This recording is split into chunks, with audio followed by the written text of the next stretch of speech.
So I just returned that chapter 9 homework to you. One thing I'll point out is that last problem, 9.5. You can use your answers for that on chapter 10 homework, okay? Because chapter 10 homework has the same setup with the same flow, all right? So you don't have to be doing that all over again. If you don't want, you can just put that into the problem 10.5? Okay, 10.5. You can use that information if you like, okay?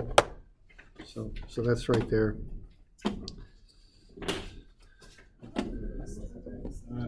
Yep, and it's a, it's a fair amount of work going through all that, so I just figured I'd make it that way. Okay, so 10.5, so 10.5. Okay, thanks. All right. Yeah. I want to ask questions. Yeah, sure. So are we going all the way to 10? I don't know if we're going to, because we lost a couple of days, and that one takes a little while. So yeah, it's just through 10.7, I think. Yeah, I didn't go all the way through that one. Okay. All right. All right, so we're in chapter 10. We're doing head loss. Or chapter 11. Yeah. Chapter 11. And we're doing head loss. And, this is the easier of the two ways. If you look at the equation, it definitely doesn't look that way. But the thing is, there's charts for this method. I'm just wondering if they're yeah. So do we actually use the equation? No. No, I don't use it at all. Oh. It's kind of a, you could program it on your calculator if you wanted, but a couple of things. One is, it's kind of difficult to run it unless you've got it programmed in some way. The other thing is it breaks down for low flows. It doesn't work. The chart's different than the program for low flows, I've noticed too. So I don't use it myself. I just use the tables. But you could program it into your calculator or something, or put it on a spreadsheet if you wished. That would work if you wanted to. Okay. All right. So these tables are commonly how we figure out head loss. Okay, and this is on page 108. Now let's notice some things about it. The first thing is what we have here is we have pipe sizes, and then we have flows in gallons per minute on the left. And then for the flow and the pipe size, and C equal to 100, which is the old standard C for unlined cast iron back in the day when they made these things up. For that information, it will give you the head loss in feet per 100 in the middle column, and it'll also give you the velocity on the right-handed column. So if you've got a flow on these tables and you've got 2, 3, 4, 6, 8, 10, 12, 14, 16, or 18-inch pipe, you can get the velocity anytime you need it. Okay? It's right there on the table. So so keep that in mind, that you've got that information now in the table for certain sizes of pipe and flows if you need it. So that could save you a lot of work sometime. Now the important things here again are for the head loss is C is 100 for this, and the head loss is in feet per 100 feet. That's how it's listed. Okay. So let's say we've got 400 gallons per minute flowing in a 6-inch pipe. What's the head loss for that? 2.2. All right. So just have a look on the table and look it up. Yeah.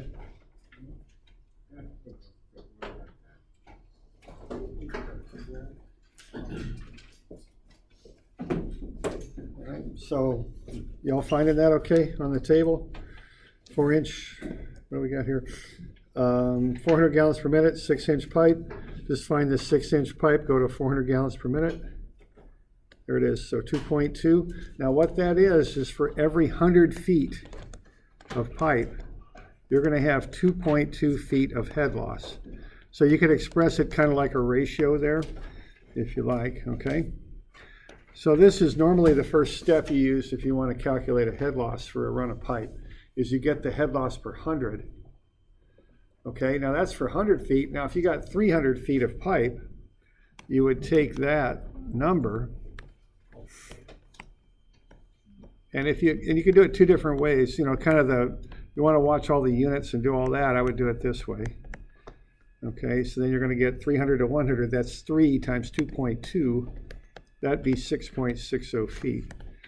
Okay, Now, the way I do it normally, because, you know, it's always going to work out this way, I just take 2.2 feet per 100 feet, and then just multiply it by 3, because you've got 300-foot lengths, is how I think about it. Okay, so that's how I would do it, okay? So just move the decimal point up here over to the left, and just multiply that by that number, you know, that's easy enough. And then what you get then is 6.6. Same answer. So that's normally when I'm running the numbers how I do it. All right. So that's the basic usage of this chart. So now if we've got 200 gallons per minute, how about doing this next one here? So let's say we've got 200 gallons per minute flowing in 6-inch pipe here, 376 feet of 6-inch pipe. How much head loss would that be? 2.29. Yeah, okay. Yeah, a little bit more than 2, okay.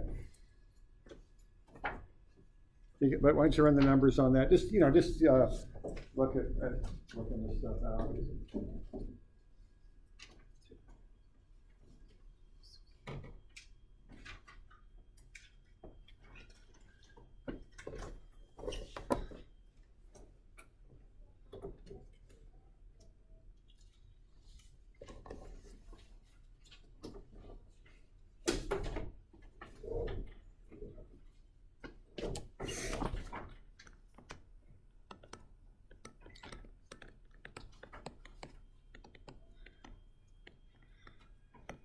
So 0.61 times 3.76, 2.29 feet.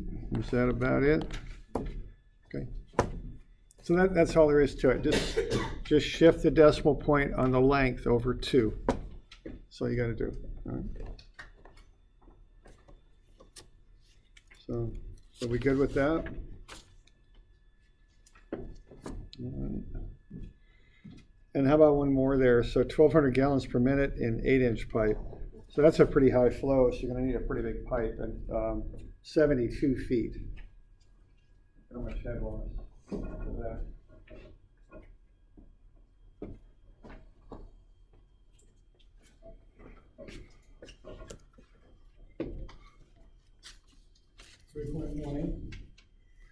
Got 2.98 is what I got. 2.98. Okay. Okay, 8-inch pipe, 1,200. 1,200. I see what I did. I dyslexic my Okay. decimal point on the first part, never mind. Sure. Okay. So you're going to multiply that by 0.72, right? Because you're not even at 100 feet, and that comes out to be 2.98. Oh, yeah, that was, okay.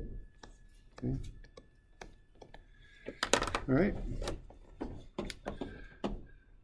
So that's basically how you work through that stuff. Now, this is all based on C being 100, but unfortunately, C is not always 100. Okay, and I haven't really found tables that account for that. You know, they're not easy to find, at least last time I looked. So just kind of maybe for review. Okay, gray cast iron is the old cast pipe. That's probably going to have, when it's new, it's going to have C100. But I don't know if you're going to find too much of this stuff around anymore because they've upgraded it. Okay, right? They don't use it so much anymore. It's very strong. There's still 100-year pipe in the ground with this stuff. Durable, long life. It's heavy, but it's brittle too because it's cast iron. You can crack it actually. The way everyone ever cut this stuff, you get like a chain with like little discs on it with an edge on them and a lever. And you can just snap it. You know, it's kind of cool. I've even done lead joints. Oh, have you? Bell housing. Oh, really? Oh, man. Lead. I hope not for a water pipe. Maybe. Okay, that got replaced. Now, that is C100, that stuff, because that's kind of what they based everything on back when they did those formulas, because that was the common pipe. Nowadays, you use ductile iron, okay? And that's got magnesium in it. It makes it more ductile, more flexible. It doesn't crack as much. It's got a bituminous kind of tar coating on the outside so it won't rust. And it's got a mortar lining that they spin it inside. That takes C up to about 140 for that stuff, okay? Okay, so the higher number, the smoother it is? Right, Okay. yeah. Okay, so I remember this stuff, I took it to a machine shop and had them cut it. Yeah, they got one of those reciprocating mechanical saws. They got through that iron quick, as just real fast, but they hit that mortar, man. I ended up buying the machinist a new saw blade because it just wore it out. It's like cutting through concrete with a saw, it just wore it out. Okay, I remember that. So that's ductile, flexible, which isn't really flexible, but it's not brittle like cast. It's heavy and expensive. Very commonly used today. This is kind of if you got the old engineer with the belt and suspenders both, they like to go with this stuff because it's strong and it's durable and quite reliable. Okay, stainless, I don't know, you see this in pipe galleries and stuff, right? 120 maybe for C, I don't know, I'm not quite sure where stainless is, okay. Concrete, if it's worked properly, it's pretty smooth on the inside. I'm not quite sure what the C is for that. It probably varies with the type of pipe. I've seen it up around 120, okay. Anybody deal with that stuff? Try Transite? not to. Yeah, right. I think that's a good way to respond to that one. You try not to deal with that. If you cut into that stuff, you're trained to do it, right? You don't mess with that stuff because you got asbestos fibers up in the air. Yeah. You don't want to go there. You have to be like masked and Yeah. have a wet saw to do it. Yeah, a wet saw because it keeps the dust from coming up. Mhm. I don't know if they have you wear a bunny suit or not when you're doing it or not. I don't know. It's masked. Okay. So, I'm not quite sure. Just be sure you're complying with the regs on that. Okay. So we don't want to be dealing with that. Corrugated, they use that for culverts up in the Forest Service roads. Okay, now the other common water pipe right there is this PVC. That's the blue C900, it's called, thick-walled. That's something you could run into. That's got a very high C, maybe 150, even more than ductile. Okay. So that's C900 is the name for it. That's the designation on it. Now this is sewer pipe here. When it's green, it's thinner walled. So that wouldn't be like pressurized for this type of analysis we're doing. That's just for gravity flow, storm drain and sewer. I know ADS is pretty smooth too. Any of these plastic pipes are pretty smooth. ADS used for culverts a fair amount. Here's that HDPE, I guess. Yeah, that's pretty cool. Now, in Europe they use this for water apparently? Yeah. It's tough. It's not like brittle like the PVC. It's more, you can bend it. You can go around corners. It's almost kind of fibrous almost, and it's kind of tough. Here we use it for natural gas. I don't know, has anyone used it here for water yet? Or because they'd like to get into that market, I'm sure. And it comes on a big spool, and you just kind of lay it out as you go. Yeah, you just basically weld it together. Yeah, heat weld it. Yeah. Yep. Okay. All right. I thought that was pretty cool on it. Yeah. Yeah, the larger diameters becoming lens. Oh, they do it that way. Okay. Yeah. I've seen like. this. Okay, yeah, I've not seen it that big. I've seen it mostly. Yeah. Okay. All right, and then wood stave they used to make here in Oregon. Think how much work went into that stuff. It's like making a barrel. Anyway, We've got one of that next door. yeah, that's I'm interested, there's actually even some of those still in use somewhere because you can't really find them. yeah, To replace them, stuff like in some of the old houses that haven't been brought up to code or whatever. yeah. There If it's working, sometimes they leave it. There's one business in Oregon, I think, that custom manufactures. I think it's used for gutters, just for kind of appearance and looking good, that kind of stuff. Or so I've heard. I'm not sure. All right, so C is not always 100 because there's all these different kinds of pipe. So if you've got C not equal to 100, you come up with what you call an equivalent flow. All right. So I'm on page 110 is where I'm at. Then once you do that, once you adjust your flow for the fact that C is not 100, then you go to the regular head loss charts. All right. So here's the formula for finding the equivalent flow. You take the actual flow and then multiply it by 100 over whatever your C factor is. And this should be on your blue formula sheet, okay? So when you go to the chart, you're going to use the equivalent flow. That's what you're going to use. So anytime you're using the chart, the C100 chart, if your C is not equal to 100, you should be using the equivalent flow. Okay? Okay. So this is how you adjust for the fact your C is not 100. Okay? So let's just say, for instance, if you have C equal to 140, let's just say, if you have C equal to 140, you're going to have less head loss than C100 pipe, correct? C140. Now, if you put C140 into that formula, what happens to your flow? It's going to go down, right, when you use it on the chart, which will also have less head loss, see? what you're doing, you're accounting for the less head loss on account of smoother pipe by reducing the flow that you use on the chart, which less flow would also have less head loss. That's what's going on there, okay? Yeah. If you happen to come up between the, measure, or the increments that are on the gallons per minute. Yeah. Do you average them out? Okay, so the question, that's a good question. What do you do if, because when you start dividing through by these different Cs, your flows aren't going to come out even all the time. So do you average them out? Okay, here's what I think about with that. If I really want to get a good answer, I average them out and I interpolate, Yeah. But remember the variation we got the first time we ran those numbers? Oh, right. I don't get too worked up over it, really. Oh, okay. I kind of average them in my head, but I don't know if it's worth, in this class especially, going through all the trouble of interpolating, because the numbers themselves aren't so accurate that I feel the need to get a spot on answer. So just round accordingly? Yeah, just round Okay. accordingly. I don't get too worked up over it, It's these head loss numbers, I take them with a grain of salt anyway, so, okay. All right? Okay. And that's a good question, because it's you can spend an awful lot of time interpolating, and I just don't know if it's really worth it, All right? All right, so let's say we've got 480 gallons per minute, and we're going to flow through 250 feet of 8-inch pipe. Let's find what the head loss would be. And let's say we got C120, so find the equivalent flow. So for starters, what you want to do here is find the equivalent flow.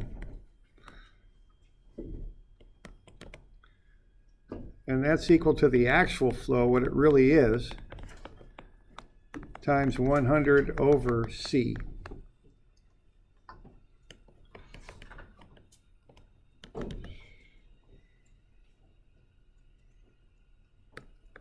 So what are we going to get for that?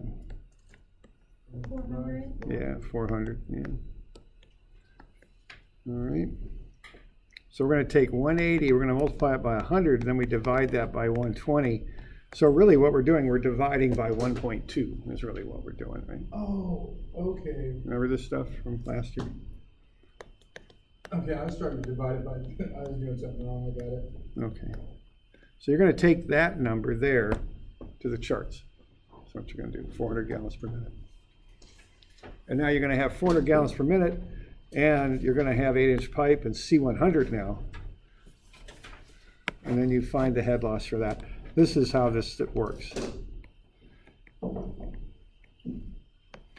And you think in these days with the internet and all that, there'd be a bunch of charts for every possible C, but I don't know, I haven't looked recently. Maybe we should do it. This afternoon, maybe I'll try and have a look and see if such things exist. I've not run into them last time I looked. Okay.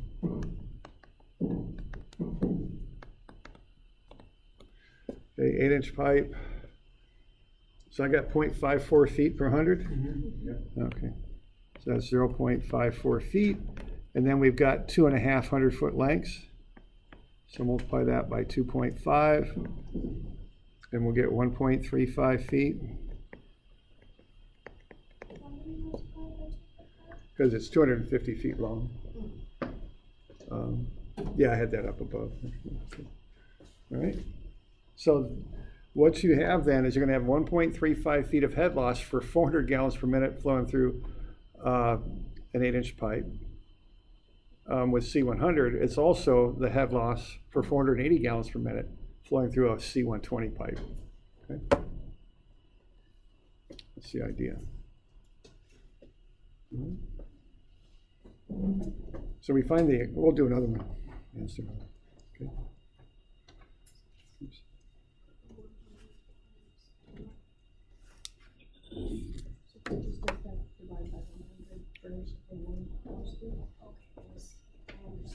Oh, we're good? Okay. All right. So why don't we do the next one there? 240 gallons per minute, C equal to 80.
So get the equivalent flow first.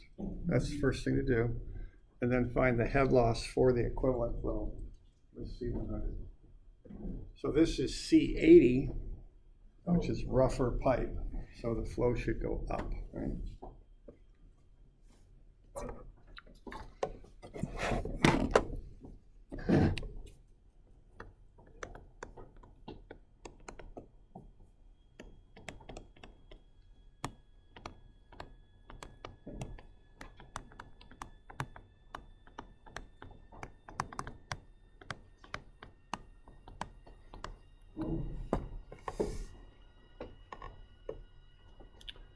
Okay. So 300 gallons per minute.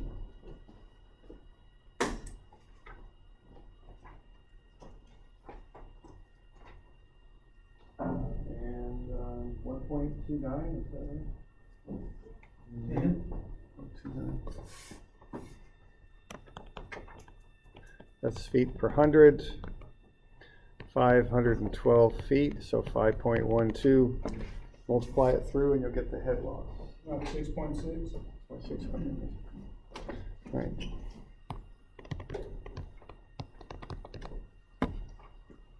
All right. Now, so this is another way to figure this stuff out, all right? Or, excuse me, it's the way you do it. It's the other way, the other way is the Darcy Weisbach way, and we don't really want to go there. So we'll just stick with this, right? Okay.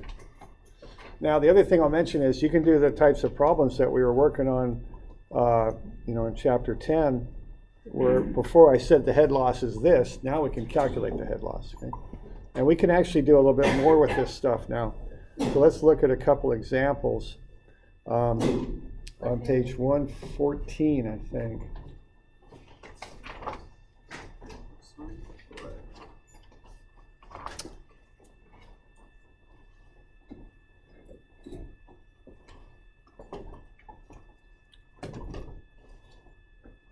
Okay. So now we got the table kind of thing here we're doing, and we just want to figure out a problem.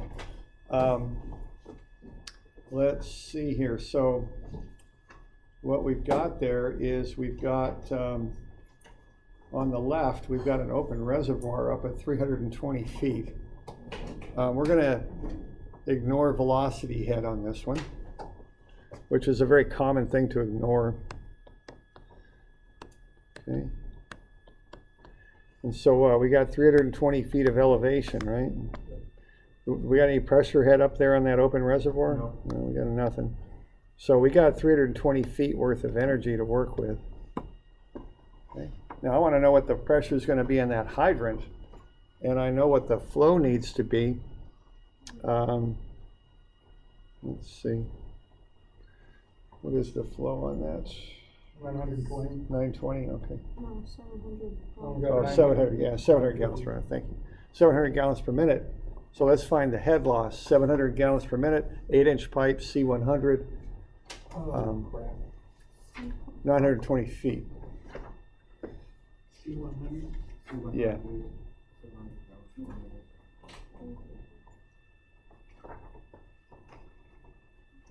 So we're going to get a little bit of head loss in there.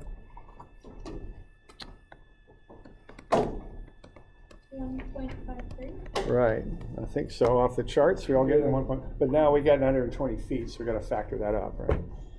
Because that's per 100. We got 920. 14.1. Yeah, there we go. Okay. So that's how much head loss we're going to have. Okay.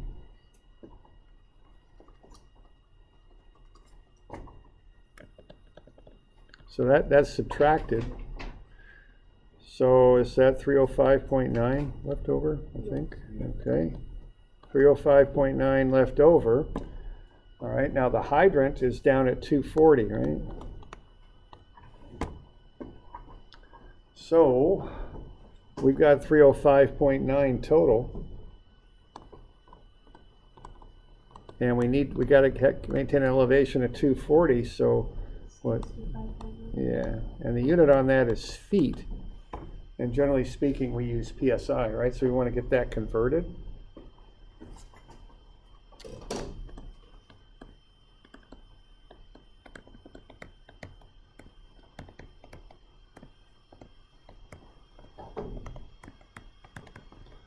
So we can convert that into pressure. Yeah, something like that.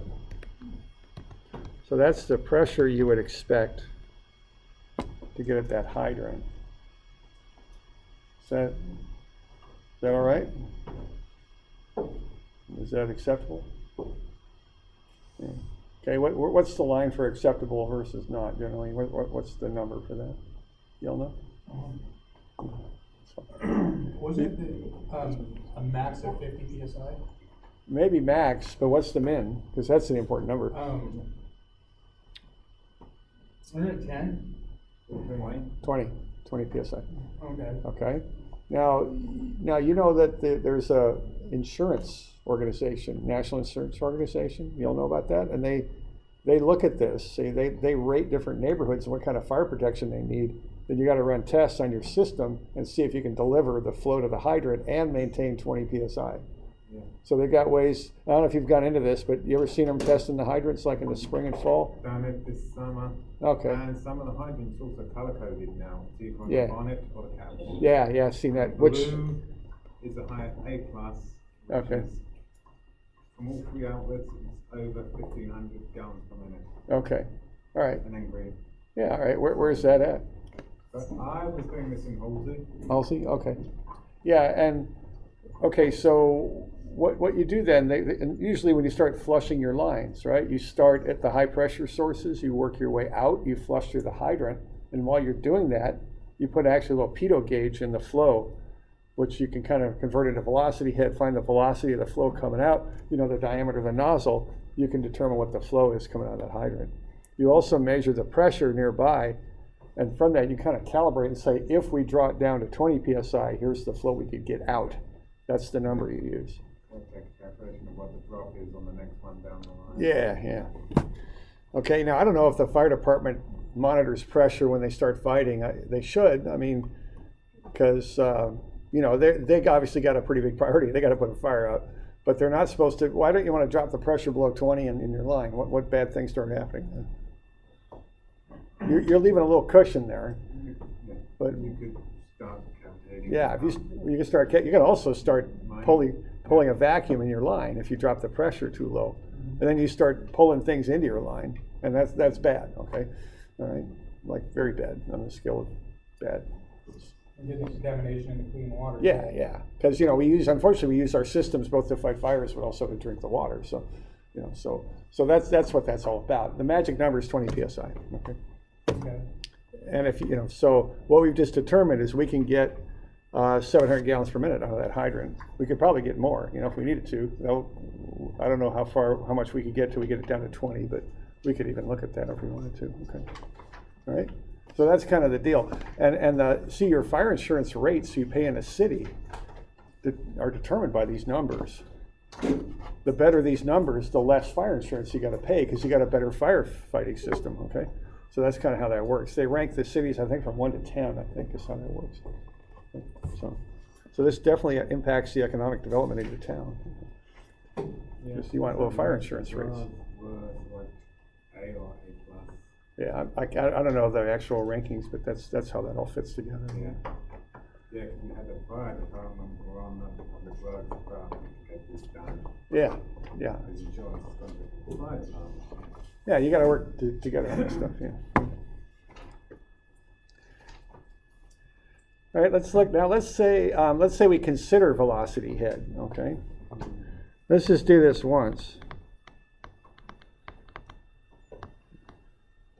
Now there's no velocity head up there. Where is that 320?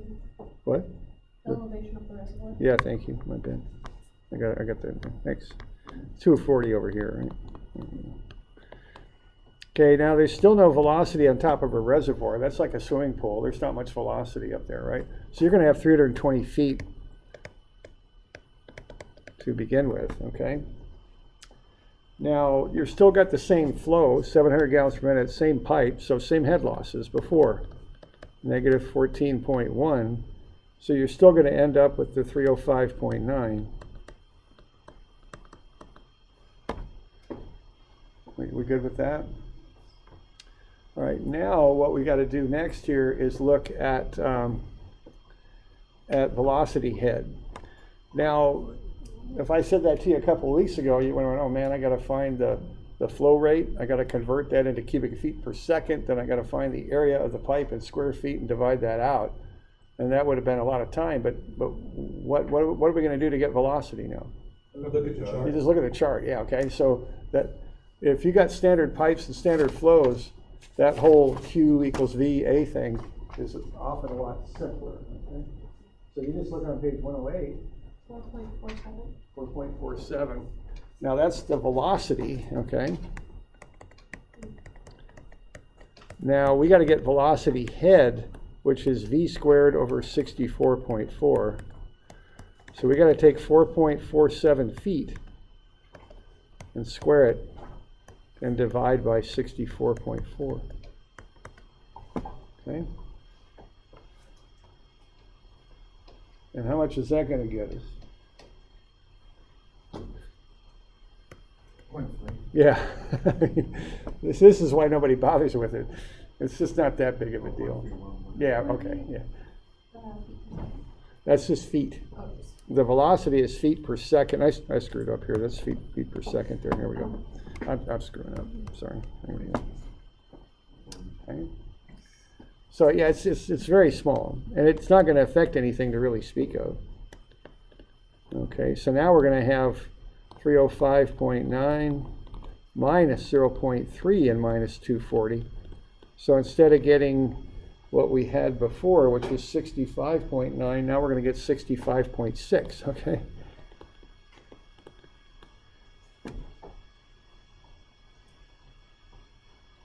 And before we had 28.5 psi.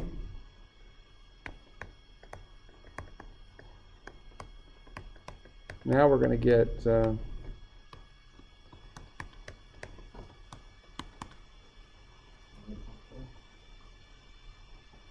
I got 28.4 this time. Me too. Okay.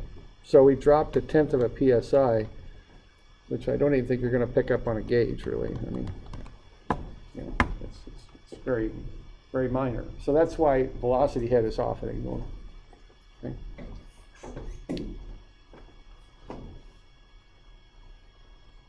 So we're doing all right with that? Okay.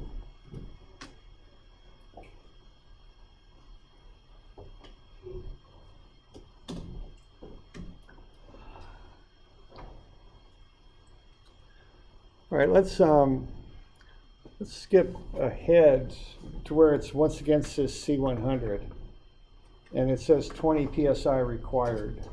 So I think we're skipping to page 116 now. Okay. So let's have a look at that.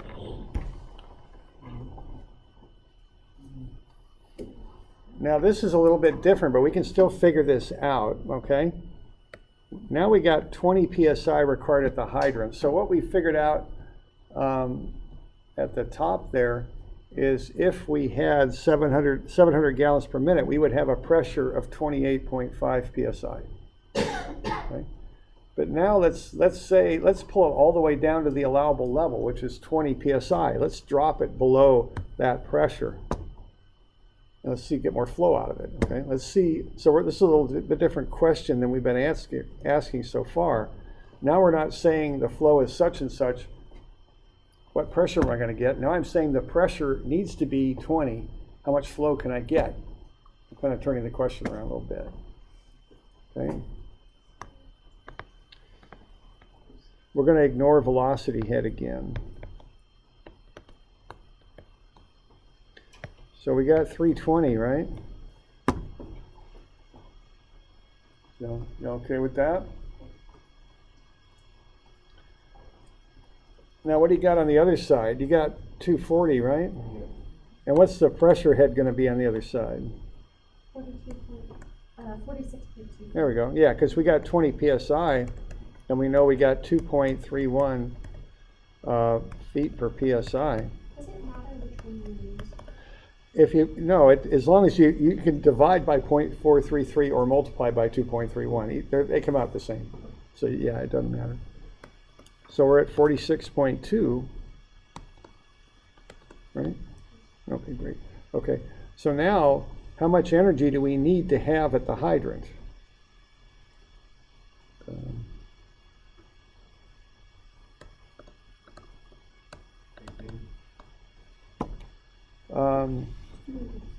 Yeah, 286.2, the sum of the two on the right. Yeah. So now, how much head loss can we get away with?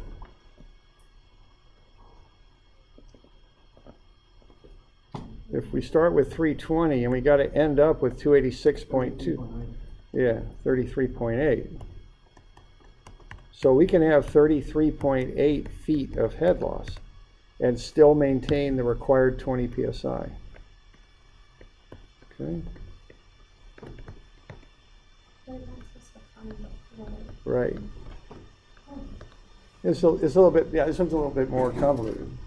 But see, in the old ones, we kind of, if you flow charted what we were doing, we went like this, then we went over, and then we went like that, right?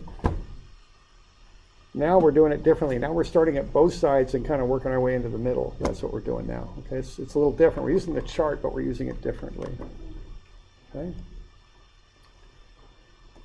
Okay, so now we got 920 feet. So how much head loss can I have on 100 feet of pipe?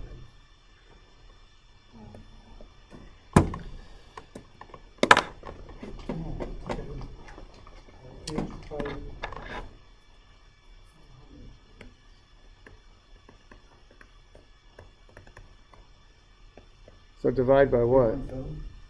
Yeah, divide by 9.2, right? Because I got 920 feet of pipe. So I'm going to take 33.8, which is my total head loss. I'm going to divide it by 9.2. And what am I going to come up with then? Okay. I went out to the 100th, but you know, whatever. I'll write out what I had, 3.67. Okay. All right. You all okay with that? So that's how much head loss you have for 100 feet of pipe. Okay. Now we know it's 8-inch pipe. So look at the 8-inch pipe and try and figure out where 3.67 would lie. It would be in between 1,100 ppm and 1,200. Okay. Yeah, and honestly, that's fine because these numbers aren't that exact to begin with. So what I'm finding for 8-inch pipe, if I'm looking for 3.67 for the head loss, I'm somewhere between 1,100 and 1,200. If you want to call it 1,150, that's fine. I think I interpolated it and I got 1,124. I'm not too worried about it. I'd say 1,100 to give us a little bit. Yeah, okay, and that's the safe way to It go. meets it, but it doesn't exceed it. Any of those answers are fine, okay? All right. We're not going to get too worked up over it, okay? We good with that, what we're up to here? We're using the charts, but we're doing it a little differently this time. Okay? So if I have that system and someone says, how much flow can I get out of that hydrant? I'm going to tell them about 1,100 gallons per minute. Because what, 1,100 is 3.52? Yeah. And 1,200, 4.14. 4.14. Okay? So I'm in between those two. I got 3.67. Notice I'm closer to 1,100 than I am to 1,200. So I think 1,100 is a good answer. You know, you could call it 1,150. I mean, whatever. We're not too worried about it. Okay.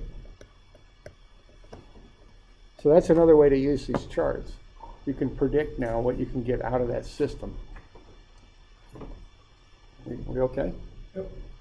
If you interpolate it, the actual answer is about 1,124 is what it comes out to be.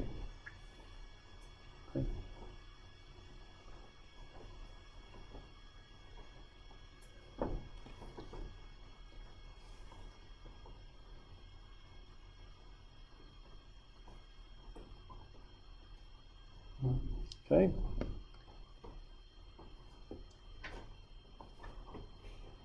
We good with that? Okay. So now we got that system in the ground, we got 920 feet of 8-inch pipe. We just figured out, okay, I can get 1,100 gallons per minute out of that thing and fight a fire with that, okay? Now, let's look at one last thing here for today, and that'll be, what if I'm designing that? What if I know I got C100 pipe, and I've decided I need 2,100 gallons per minute through that pipe? How big of a pipe do I need and still hold my 20 PSI? Okay. We're ignoring velocity. Yeah, we are. Very commonly done. Just doesn't amount to much. Okay, so 320 at the reservoir. Pressure head is 0 at the reservoir. 320 total. 240 at the hydrant. Yeah, it's the same setup as before. So 286.2 here. The difference is what? 33.8. We good? Everyone good with what I'm doing? Good. Okay. So we're going to take the 33.8, and what the 33.8 is 320 minus 286.2. That's 33.8. That's where that comes from. We got 9.2 100-foot lengths, so we're at 3.67 feet, right? So now we're going to look at the charts, and we know the flow. It's 2,100 gallons per minute. Look at different pipe sizes and see what the head loss is for different pipe sizes.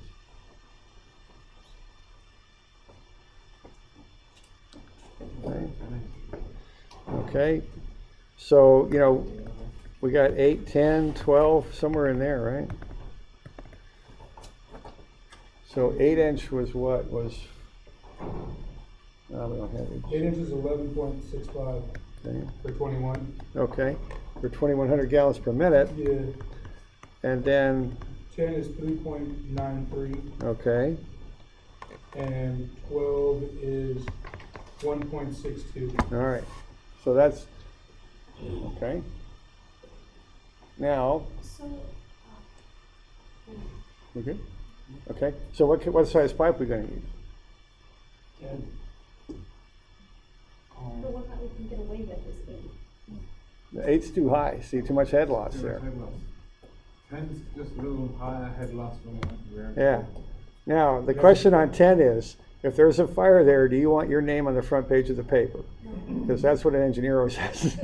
So we oversize it and go down as well. Hey, if it's me, I'm gonna, I'm not picking something, I gotta get the flow I need, I'm not doing that, okay? Yeah. I mean, 12 guarantees you're gonna Yeah. cover that head loss. right, and for a fire, a high liability, very bad event, I don't wanna cut corners. Now, I ran the numbers, that actually, if you use 10-inch, it goes down to 19 PSI for your 2,100. It's just a little bit below 20, you know, but all the same, you know, a lot of these types of things, you don't want to overdo it. You err on the side of safety if you're an engineer type, okay? So I'd recommend 12-inch for that. Now, when you start laying pipe, where's the money in laying pipe? Part of it's buying the pipe, but where's a lot of the money when you lay pipe? Well, it's labor. Digging the hole, yeah. Digging the trench, bedding the trench, compacting the bedding in 6-inch lifts. You all know that stuff, right? Laying the pipe, getting it all sealed up, pressure testing the pipe, backfilling, compacting, all that. So it's not like 12-inch pipe is that much more expensive than 10-inch when you look at all the labor that's required to build it. But all the same, it's more expensive. You'll pay the price for it, yeah. But, okay. Yeah, but you also meet what your requirements are for the, Yeah, pressure, you know, you figure Right. that even with it going out a little bit farther, you know, you still have some yeah, right. available head pressure left. Yeah, right, you're right. And, you know, engineers, they have to stamp this stuff. These drawings, they gotta put their stamp on there with their name and their professional engineering number on there. So when you start doing that, you take that seriously. You don't cut corners. Okay. All right. So we all right with that? Okay. All right, we got a bit more to do here. We'll finish this up Friday. There's actually some of the homework I was going to hand out to you. Now let's see. So there is that homework that's due Monday, right? Which is chapter 10. I'll go over that Friday. You know, because I know You're right. So let's do Wednesday, thank you. Let's do Wednesday. Do Wednesday, okay? So I'll go over that Friday, because we don't have school on Monday, thanks. Okay? And you email that to us? The handout homework? Oh, just kidding. Yeah, what I'm thinking to do y'all have a class tomorrow? Because I forgot to copy it. I don't have it. Yeah, we have lab. Yeah, Oh, in the afternoon? Yeah. Over with Brian, right? yeah. Yeah. I'll try and run some by, try and, And- oh, okay, yeah, right. Good deal. And so, and I can email it. Yeah, I'll have to do that. Okay. Yeah. All right? Yes, And we're there's- we're in here at one. Yeah, and actually, the stuff won't be due, because I'm just trying to think this through, because we already got chapter 10 due Wednesday, and then we've got, I don't like making homework due Friday, of course, that doesn't work, so it'll be due the following Monday. So I'll have time to give it to you, I'll get it to you one way or another, don't worry about it, because, it's gonna be a while before it's due, because I can't really make it due, okay? So, so we good with that? So I'll get that out, and, right, and then so on Friday, we'll cover the homework that's due on Wednesday, which is chapter 10. So chapter 11 homework, we're not done with it quite yet, but I'll get it to you, and you'll have it. That'll be due a week from Monday, which is the 18th, I think, is when chapter 11 will be due. All right, so we good? We'll call that good?